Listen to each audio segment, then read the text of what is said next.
my listening audience. It's really a pleasure to speak. You know, last week I had a bit of a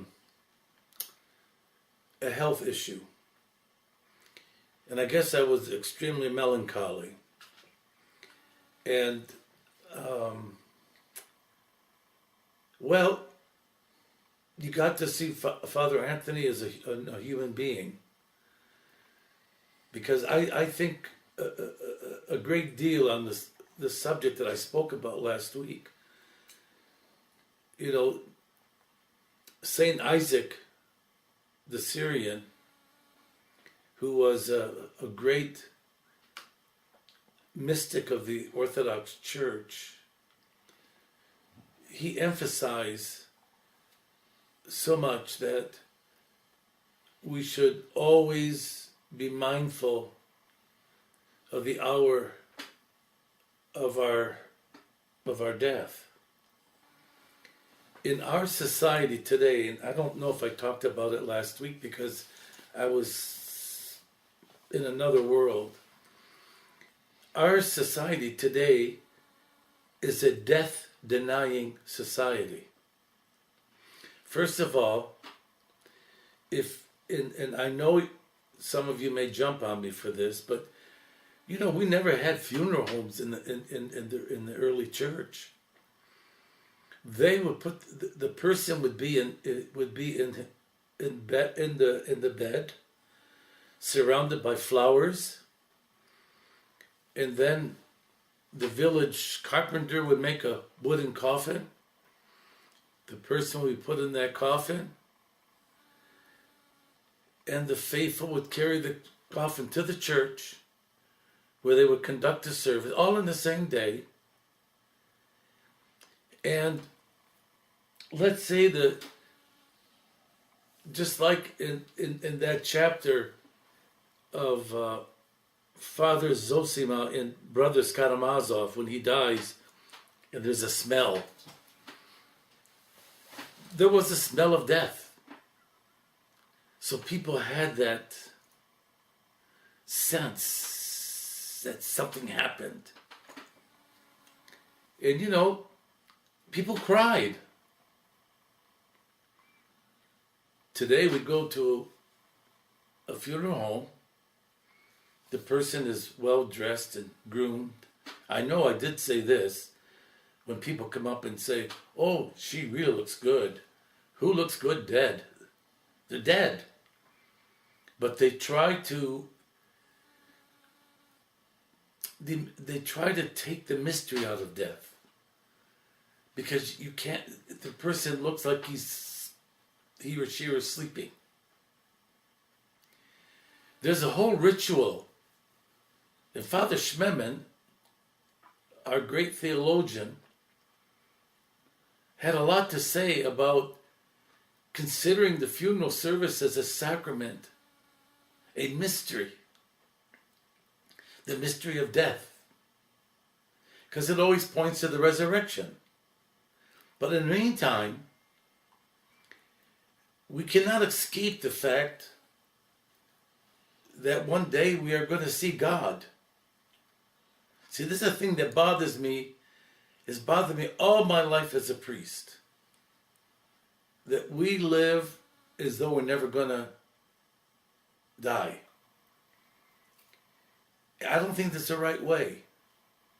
Because if you think about it, our relationship with our brothers and sisters need to be governed by that fact too.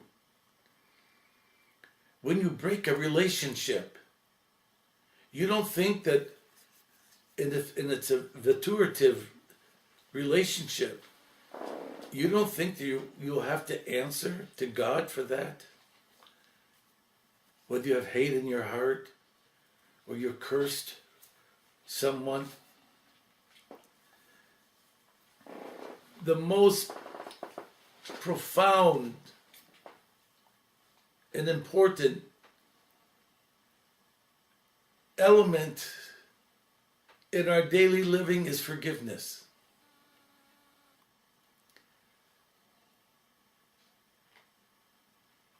in a way, I feel really very fortunate because I had parents. In a way, they scripted me. I say that parents are the needle, we're the record, and that thing goes around, and we record what our parents have taught us.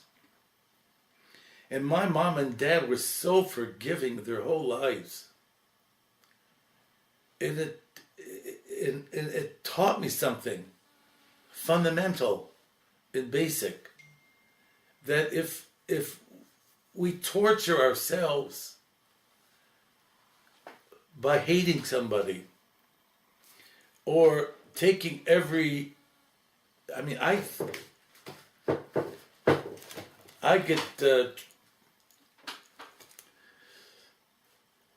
I have things that bother me all the time that come from other people. And I ask myself, should I bear this in my heart? Or should I let it go? Because anger is like a cancer. It eats and soils your soul. And yes, I think a great deal about the moment. I've held people in my arms. And I heard them go, oh. And then they left. Their eyes were wide open, and you know that they saw something glorious. My brother Charles died last year.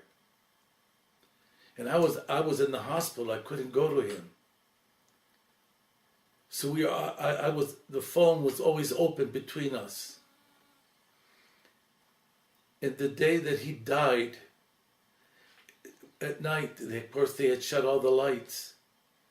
And my brother said, who turned on all the lights? In other words, he saw a light before he left this world. And I can give you hundreds of examples of situations that I've been involved at that moment that the person had left this world.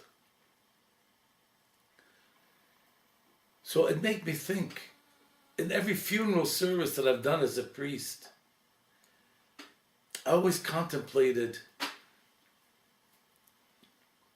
in my head,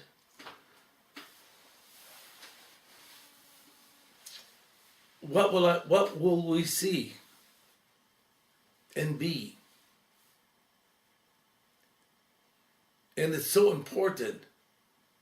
You know, in the epistles of St. Peter, he says that everything will burn by fire and only the gold will remain.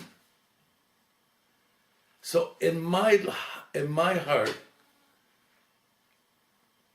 I would hope that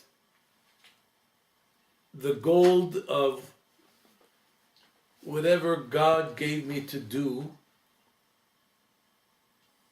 will be my advocate before Christ. Because I don't want to go there with empty luggage. And personally, my whole life as a priest meant to be there for other people. To wipe away their tears. To share their joys. And we all sin. That's why we say in the communion prayer, we all are the chief of all sinners. But you hope that what you do every day of your life is that you're building up your soul for that everlasting life. My gosh, whatever time we spend here is like a blink of an eye. 1,000 days in the Lord is like a day. as the psalmist says. So you have to think that you will be forever in the place where God and the angels place you. Forever. One of our great saints, Gregory of Nyssa, described the afterlife as the unending growth in the knowledge and experience of God. And I really believe that in the marrow of my bones. And I remember Tom Hopko and I were roommates for a while. Our wonderful theologian and dean at St. Vladimir Seminary. And our professors were so extraordinary. And we used to think, because when they talk about the Holy Trinity, Tom and I would say, can you imagine Professor Verhofskoy, the gladness as he stands before the Trinity? These things have always stuck in my mind. I don't consider myself saintly by any means, but I certainly hope that when I stand before God, when each of us stand before God, we will stand before Him with the gold of our soul.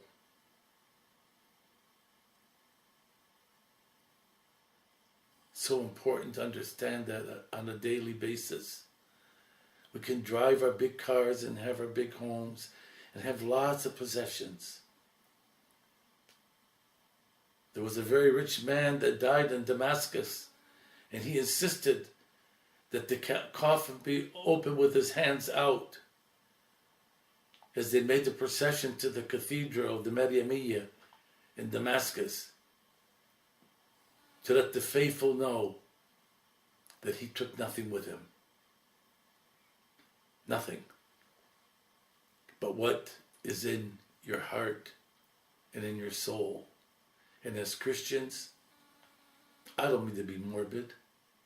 I just think that we, as we hear in Great Lent, behold, the bridegroom cometh.